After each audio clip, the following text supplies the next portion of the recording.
Welcome back to our channel மாணக்கராசிரியர். இன்றைக்கி இந்த இடத்துல 3rd ஸ்டாண்டர்ட் தொகுதி மதிப்பீடு தேர்வு பருவம் 1 கணக்குக்கான ஒரு வினாத்தாள் 2025-26 3ஆம் வகுப்பு மாணவர்களுக்கு இது ஒரு மாதிரி வினாத்தாள் தான். இந்த வினாத்தாளை ஒரு மாடலுக்கு பார்த்துக்கோங்க. மறக்காத வீடியோ ஃப்ரெண்ட்ஸுக்கு ஷேர் பண்ணுங்கள். கூட்டுக சப்ஸ்ட்ராக்ட் கேட்டிருக்காங்க.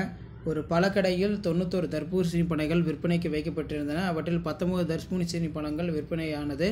எனில் விற்பனையாகாத தர்பூசணி பழங்கள் எத்தனை? விற்பனையாகாத தர்பூசணி பழங்களோட எண்ணிக்கை கொடுக்கப்பட்டுள்ள எண்ணின் முன்னணி மற்றும் தொடர்ச்சியினை எழுதுக.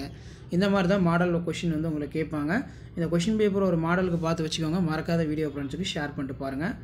சப்ஸ்ட்ராக்ட் பண்ண சொல்லியிருக்காங்க. கபிலன் 301 பக்கங்கள் கொண்ட கைப்புத்தகத்தில் 170 பக்கங்கள் வாசித்து முடித்து விட்டான். ஏனில் அவன் இன்னும் வாசிக்க வேண்டிய பக்கங்கள் எத்தனை? சமச்சீர்த்தன்மை கொண்ட வடிவத்தை எழுதுக. கீழே வந்து கேலண்டர் கொடுத்துருக்காங்க. இந்த கேலண்டரில் வந்து பார்த்திங்கன்னா நீங்கள் ஒரு சில கேள்விகள் கேட்பாங்க, அதை எழுதுகிற மாதிரி இருக்கும். ஸோ ஷேர் பண்ணிட்டு பாருங்கள், சப்ஸ்கிரைப் பண்ணிட்டு பாருங்கள் மாணக்கராசிரியர் யூடியூப் சேனல். அடுத்தடுத்து நிறைய கொஷின் பேப்பர் 1 by 1 அப்டேட் பண்ணுவேன். அந்த அப்டேட்லாம் வரும்னா ஆஸ் யூஷுவல் மாணக்கராசிரியர் யூடியூப் சேனல் சப்ஸ்கிரைப் பண்ணி கீழே ஒரு பெல் ஐக்கானை ப்ரெஸ் பண்ணி ஆல் வச்சுக்கோங்க.